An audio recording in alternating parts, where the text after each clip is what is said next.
Radioactif. Radioactif, la radio qui libère la parole des jeunes. Bonjour et bienvenue sur Radioactif, je suis Nathan, volontaire en service civique à la mission locale de l'Aigle-Mortagne et je suis accompagné de mes camarades. Est-ce que vous voulez bien vous présenter s'il vous plaît ? Moi c'est Laurette et je suis en service civique à la mission locale de l'Aigle-Mortagne. Moi c'est Ewan, je suis aussi volontaire à la mission locale l'Aigle-Mortagne. Bonjour, moi c'est Amy, volontaire en service civique à la mission locale l'Aigle-Mortagne. Merci beaucoup. Avant de passer au vif du sujet, j'aimerais annoncer quelque chose de nouveau pour cette année 2025. On dit nouvelle résolution et qui dit nouvelle résolution dit nouveau format d'émission. Donc désormais, les chroniques du lundi, ce sera des partages, des débats entre les volontaires sur un sujet ou un film ou peut-être une musique qu'on aura décidé en amont. Et aujourd'hui, on se retrouve donc pour la première fois de 2025 pour parler d'un film. Le film s'appelle Joy, The Birth of FIV, donc fécondation in vitro. Pour introduire un petit peu dans l'histoire, et avant d'en parler entre nous évidemment, ce film il raconte l'histoire de Jean, donc c'est une infirmière et embryologiste dans les années 70, encore à une époque où l'infertilité c'était tabou. Ce film il met en lumière le travail accompli de cette fille et évidemment du docteur Patrick Steptoe qui était gynécologue et du biologiste Robert Edwards.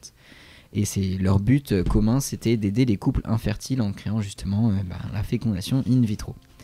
Donc maintenant on va parler entre nous et je vais laisser aussi la parole à mes camarades et à moi-même.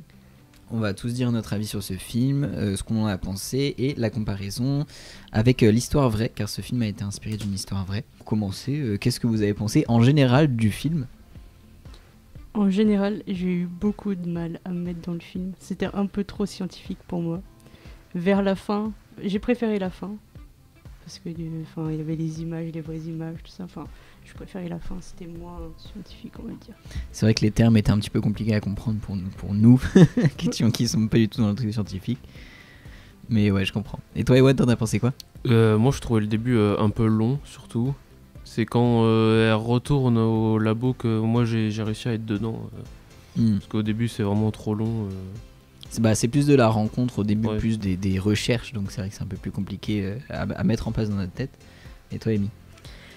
Moi, personnellement, dès le début, je suis rentrée dans le film. Dès le début, j'ai vraiment bien aimé. C'est vrai qu'il y avait des termes assez compliqués au début, tout ça, parce qu'il parlait beaucoup de comment est la conception, etc. Et c'est vrai que la fin, elle était vraiment très très bien. Et moi, franchement, j'ai vraiment bien aimé. Ok, et moi je suis complètement d'accord avec toi. C'est vrai que je rejoins Ewan et Laurette sur le point que le début était un petit peu long. C'est un peu long à se mettre dedans, mais à part ça, j'ai complètement adoré le film et je savais que c'était pour une bonne cause. Donc moi j'ai quand même très vite accroché. Moi aussi. Et du coup, pour résumer un petit peu plus le film, on va essayer de parler dans l'ordre. Est-ce que chacun peut me dire une scène dont il se souvient ou alors raconter l'histoire de comment lui il l'a compris du film ? Moi, ma scène préférée, on va dire, je reviens, comme j'ai dit tout à l'heure, c'était la fin où on voit la naissance du bébé et après on a les images, les vraies images de la vraie naissance, on va dire, et plus les explications, les informations qu'on a en plus. Alors effectivement, ça, j'ai bien aimé. Effectivement, on voit les vraies images à la fin parce que du coup, je souligne le fait que ce soit une histoire vraie à la base. Donc, Jean Purdy, c'est une fille qui a vraiment existé et qui a réellement participé dans cette invention scientifique de renommée mondiale, littéralement. Donc, c'était dans les années 1970 et je voulais souligner que c'était un trio du coup. Et en fait, elle a été connue cette histoire parce que du coup, la fille n'a pas été reconnue directement dans en fait ce trio. Ils ont reconnu qu'un binôme dans la création de la fécondation in vitro, alors qu'elle a été actrice majeure en fait durant cette histoire-là. Je pense que sans elle, franchement, ça se serait sans doute pas passé déjà. C'est ça, c'est ce que en fait ils ont essayé de nous montrer ça dans le film. C'était le moteur premier. C'est vrai, c'était le moteur complet de cette recherche-là. Et puis on voit bien que dans le film que si elle n'avait pas poussé au bout ces choses-là, ils y seraient pas arrivés parce qu'il y a une scène comme ça. Je sais pas ce que t'as dit. Oui, parce que je voulais dire, je pense qu'on allait dire la même chose, mais au final, quand ils font les premiers essais et que ça ne fonctionne pas, tout le monde a commencé à faire sa vie de son côté et tout. Et au final, c'est elle qui a poussé la chose et au final, ils y sont arrivés. Donc, c'est ça, c'est exactement ça. Et en plus, on voit que ça a mis quand même, je sais plus le temps exact que ça a mis, mais leur recherche, ils ont mis une bonne dizaine d'années. Oui, c'est ça. Je crois qu'ils ont réussi en 1975. Je crois qu'elle est tombée enceinte, mais je suis pas sûr qu'elle soit arrivée à terme par contre. Il me semble que c'était quelque chose comme ça. Ouais. Et du coup, de base, je voulais en venir au fait qu'en fait, ce film, il a été fait pour du coup rendre hommage à Jean Purdy. Donc, elle est beaucoup mise en avant dans le film, mais c'est normal. Et en fait, ce film a été du coup créé en 2024 et il a été fait par un couple qui a eu besoin de la fécondation in vitro. Donc moi je trouve que c'est un message très mignon parce que ils ont voulu remercier et faire connaître la vraie histoire en tout cas à tout le monde, sachant que eux-mêmes sont passés par ce passage ils ont eu besoin de la fécondation in vitro. Donc voilà un petit détail qui est toujours bien à entendre. Et puis pour en revenir aux scènes, du coup à la fin effectivement on voit des images réelles de Jean Purdy, donc une actrice qui, moi je trouve qu'elle lui ressemble quand même pas mal dans le film. Je trouve aussi. Elle lui ressemble pas mal et on voit des vraies photos du coup des recherches de Robert. Et pour revenir un petit peu aux détails de cette histoire elle a été aussi connue parce qu'il y a eu une plaque commémorative qui a été faite. Donc elle a été faite, si je me trompe pas, c'était dans les années 85. En 1980. 1980, merci Laurette. Et du coup, elle a été faite à ce moment-là, sauf qu'ils ont inscrit effectivement les deux noms des deux autres chercheurs, donc le docteur Patrick Steptoe et le biologiste Robert Edwards, mais il n'y a pas eu celui de Jean Purdy alors qu'elle était embryologiste au même stade que eux deux. Et en fait, ces deux personnes-là, enfin du moins celle qui est restée jusqu'à la fin, je sais plus c'était laquelle. Robert Edwards, il a protesté. Edwards. Il a protesté jusqu'au bout en disant que Jean Purdy méritait son nom sur cette plaque justement. Et en fait cette plaque, donc on sait évidemment que, enfin ça a été répertorié maintenant, les facteurs qui ont fait qu'elle n'avait pas son nom, c'était évidemment derrière parce que c'était une femme, et une femme dans la science c'était très rare. Donc ce film retrace aussi toute cette histoire, et à la fin du film, donc dans ces images dans lesquelles que tu avais aimé en tout cas Laurette, on montre bien à la fin qu'elle a effectivement eu son prénom sur la plaque, mais ça a été fait seulement en 2015. Ouais, en 2015. 2015, donc c'est quand même plus d'une trentaine d'années d'écart pour que son nom soit enfin reconnu. Voilà. Donc après l'histoire, on va parler de nous, les points importants que nous on a soulignés. Donc toi Laurette, je reviens encore sur toi, tu as parlé justement de ce moment à la fin. Moi j'ai aussi adoré ce moment-là, je pense que c'est celui qui m'a marqué le plus. Ouais, grave. Il était vraiment sympa. En fait, c'était vraiment la fin. Perso, c'était vraiment la fin que j'attendais. Ouais. Vu que c'était une histoire vraie, je m'attendais vraiment à voir, tu vois, genre la fin avec les vraies images, les textes et tout. Ouais, et franchement, c'était vraiment bien. Super intéressant, et je trouve qu'ils ont quand même rajouté des détails important, et surtout en précisant bien que c'est effectivement parce que c'était une femme qu'elle a pas été reconnue. Ça c'était intéressant, cool. Aussi, ouais. ils ont parlé français quoi dans le ouais truc. Grave. Et toi Ewan, est-ce que tu peux nous dire ton moment préféré du moins du film, ou dire en général ce que t'en as pensé, et si t'en as un, ton moment préféré? Du coup moi j'ai bien aimé, et mon moment préféré c'est plus quand les femmes du coup elles vont à la plage. Ah ouais, ça c'est un beau moment. Ah ouais, aussi. moi aussi c'est un de mes moments préférés. Quand on les voit toutes réunies, c'est... Mais en fait, c'est hyper émouvant parce que du coup, vu qu'elle est dans le même cas qu'elle, Jean, et elle est grave proche d'eux et tout, enfin, tu vois, elle les comprend et tout, et du coup, c'est grave émouvant. Oui, du coup, pour j'ajoute juste un détail à ce que tu viens de dire, parce que tu viens de dire qu'elle était dans le même cas qu'elle. J'explique juste pour les internautes qu'en fait, Jean aussi ne peut pas avoir d'enfant, et c'est aussi pour ça qu'elle est à fond dans cette recherche de fécondation in vitro. Et en fait elle a la maladie de l'endométriose, et en fait du coup durant ce film, je spoil un peu, donc alerte spoiler si jamais des gens veulent le regarder après, elle pourra jamais en avoir, et elle a été très déçue de ça. Et moi c'est le moment qui m'a le plus touché, c'est je sais que c'est le tien aussi, Amy. C'est le moment où elle apprend qu'elle ne pourra jamais, même avec cette technique là, parce que son endométriose est trop poussée. Ouais, c'est ça. C'est tellement... En fait c'est grave triste. Et puis elle l'a su bien après le début des recherches qu'elle a commencé. Ouais. Elle osait pas, il me semble, c'est ça. Elle osait pas parce que de base c'est le docteur qui lui avait proposé du coup de l'ausculter et tout, mais elle voulait pas parce que je pense il y avait la peur et tout, enfin elle voulait pas trop savoir et tout, enfin elle voulait pas trop voir la réalité en face, tu vois. Et puis au début elle voulait pas d'enfants. Ouais, au début elle voulait pas trop d'enfants. Et du coup après je pense que c'est peut-être tout ce qu'elle a vécu, ça lui a peut-être donné envie d'en avoir.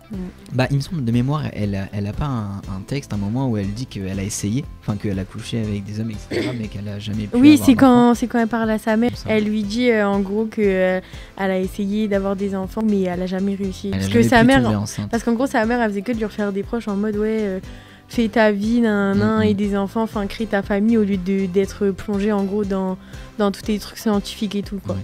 Parce que du coup faut savoir aussi que sa maman était très très religieuse, et qu'à cette époque là la religion c'est pas peser mais un peu contrôler le tout, même la presse etc. Et c'est vrai que du coup c'est pas du tout en accord avec la religion. Enfin, cette recherche de créer la vie, on va dire que dans la religion c'est pas vu de la même manière. Ouais. Et sa mère qui était très religieuse, elle avait du mal avec ça, et on voit dans le film d'ailleurs que Jean aussi a été rejetée par l'église. Et ça aussi c'était touchant, je trouvais. Ouais, grave. C'est vrai que, En parce plus, qu'elle a grandi là-dedans. Bah oui, elle était très religieuse et du coup, au final, elle a été rejetée et tout. Donc ça l'avait même fait arrêter les recherches. Ouais, elle ça. avait stoppé et tout. Elle avait dit à sa mère qu'elle arrêtait tout ça et voilà. Ça aussi c'était un moment très touchant. Est-ce que t'en as d'autres, Amy? Parce que du coup, tu nous rejoins sur vachement de points. Est-ce que t'as d'autres moments préférés qu'on n'a pas évoqués? En vrai, non, pas vraiment. Après, genre, il y avait le décès de sa mère, ça m'a fait un peu de peine. Ouais. Mais moi j'ai vraiment... bien aimé que le fait que, parce que du coup c'était la période où elle ne travaillait plus avec ces gens-là, et j'ai bien aimé qu'ils viennent. reviennent. Oui, moi aussi, je me suis dit trop mignon. Qu'ils viennent pour l'enterrement, moi j'ai trouvé ça très très touchant. Non, ouais, moi j'ai bien aimé franchement. Et un autre petit passage que moi j'ai aimé aussi, mais je pense comme tout le monde, c'est la fin où on voit que le premier bébé naît qui s'appelle Joy, du coup, d'où le nom du film Joy. Et en fait, c'est dans l'histoire vraie aussi, il s'appelle Joy, et l'explication est vraie. C'est vraiment parce qu'ils étaient tellement heureux qu'ils l'ont appelé Joy, parce que Joy ça veut dire heureux en français, pour ceux qui ne savaient pas. Et en fait, c'est son deuxième prénom, en réalité elle s'appelle Louise Joy Brown, je crois. Ouais, exactement. Et ouais, ça j'ai adoré ce passage là aussi, parce qu'ils sont tous contents, c'était et grave Joy c'est le prénom qu'il fallait, quoi. Ouais, quand il fait le petit discours et tout à la fin. Trop mignon. Et puis les parents qui sont très reconnaissants et qui disent vous êtes un peu comme des parents aussi finalement pour eux, quoi. Enfin pour elle du coup. Ça j'ai adoré. Alors, en fait la complicité que Jean aussi en tant que femme, il faut le dire, en tant que femme, comment elle a pu se rapprocher de ses patientes, de ses... c'est un peu devenu des amis. C'est devenu des amis, du coup, c'est ça en fait, littéralement. Mais en plus, je sais pas si vous vous rappelez, mais au début où elle faisait les injections aux filles, il y a une des filles qui lui disait genre tu me vois juste quand tu me piques, mais genre tu me demandes pas si ça va, non. Donc, mais après, je trouve elle se sentait un peu mal, quoi. Ouais, mais ce qui est beau derrière, c'est que aussi on comprend, enfin du moins c'est ce que j'ai compris, c'est qu'elle se lie pas d'amitié non plus parce qu'elle a peur d'échouer en fait. Oui, elle en avait parlé en plus un moment dans le film et tout. Ouais. Ça j'ai trouvé ça aussi très très beau. Surtout qu'après ils ont remontré genre après une autre visite et du coup elle leur parlait et tout. C'est après où elle a été faire la balade à la plage, etc. Et ça c'est touchant et puis elle a une discussion aussi avec une dans la voiture. Ça aussi c'est touchant. Je me souviens plus exactement. Donc voilà, c'est un film qui a été très important, juste en termes de l'histoire. En fait l'histoire elle est importante à connaître malgré qu'on la connaisse pas forcément. Et je sais que moi je connais la fécondation in vitro, pour autant je savais pas du tout les dates, qui l'avait fait, etc. Et faut quand même souligner parce que c'est fou que ce soit que en 2015 qu'une femme soit reconnue, alors que on est censé être évolué maintenant et d'avoir l'égalité homme-femme partout. Grave. Et c'est très important de souligner ce côté où c'est une femme qui a fait en fait. Enfin, elle a aidé du moins, elle a été autant que les deux autres hommes dans la création littéralement de la fécondation. Donc voilà, donc si jamais vous voulez le voir, il est disponible sur Netflix, de mémoire, il est pas parti. Hein. Non, il est toujours. Il est toujours disponible sur Netflix, donc c'est Joy Birth. Joy the Birth of IFV. Ouais, désolé en pour gros, la c'est prononciation. le nom en anglais. Donc vous pouvez retrouver ce film sur Netflix, il est vraiment génial. Il a une durée de combien de temps? Je crois que c'est du 2 heures. 2 heures, ouais, donc c'est ça. Il faut vraiment pas hésiter à le regarder, il est super intéressant et il apprend beaucoup de choses, même en termes scientifiques. Si jamais vous avez une bonne mémoire, c'est intéressant. Donc voilà, et pour finir cette émission, on va noter sur 20 comment on a trouvé ce film. Moi je donnerais entre 16 et 17 je pense. Est-ce que je pense que c'est plus à cause du début que je note moins bien. Parce que c'était vraiment trop long pour l'intro. Ouais, t'avais du mal à t'accrocher. Ouais. Moi, je mets 18 sur 20. Pareil, le début, j'enlève que 2 points, mais j'ai bien aimé l'histoire, j'ai appris des choses. Et voilà. D'accord. Et Amy? Moi, franchement, je vais mettre un petit 19. Oh. Personnellement, au tout début qu'on a choisi le film, je pensais vraiment pas que j'allais l'aimer. Mais quand j'ai commencé et tout, moi je me suis direct mis dedans et tout. Franchement, j'ai trop aimé. C'est super sympa, voilà. Enfin, je vous conseille de regarder. Et ouais, voilà. Et ben moi personnellement, alors j'avais noté 16, mais je vais mettre un 17 parce que je trouve que comme vous l'avez tous dit, en fait, l'histoire est complètement magnifique. Et j'ai réfléchi un peu en parlant, et c'est vrai que moi le côté où ça touche la politique, ça touche la religion, ça touche l'égalité homme-femme, et que ça touche aussi la science, je trouvais ça très très bien mis en place et très intéressant, et c'est vrai qu'on se pose nous-mêmes des questions après qu'on ait fini le film. Enfin moi je sais qu'il m'a mis une claque et que je suis resté devant le générique comme ça pendant 2-3 minutes. Donc voilà, un petit 17 sur 20, moi je trouve ça pas mal, parce que ça reste... c'est pas non plus un grand classique, mais il est très bien. Bah moi en vrai, je me voyais pas mettre en dessous de genre 18-19, étant donné que j'ai vraiment bien aimé le film, tu vois, et que même le début, ça m'a pas trop dérangé, c'est peut-être plus les termes, tout ça, tu vois, donc... Bah, en fait, même si le début est long, tellement la fin est bien et t'oublies un peu, tu vois, ouais c'est ça, c'est franchement non mais vraiment il est génial. Et puis c'est aussi parce qu'on n'est pas très patient, enfin je le connais. oui voilà, je sais que ma mère elle a pas du tout pensé que le début du film était long quoi. Oui certes. Mais non, super cool. Donc voilà, ok. Bon bah donc vous avez tous nos notes, faut pas hésiter du tout à aller regarder ce film, on le conseille vraiment. Et on se retrouve prochainement pour soit un prochain film, une musique, on décidera ensemble pour la prochaine fois. Et je vous dis bonne journée à tous et merci de nous avoir écoutés. Au revoir. Au revoir. Radioactif. Radioactif, la radio qui libère la parole des jeunes.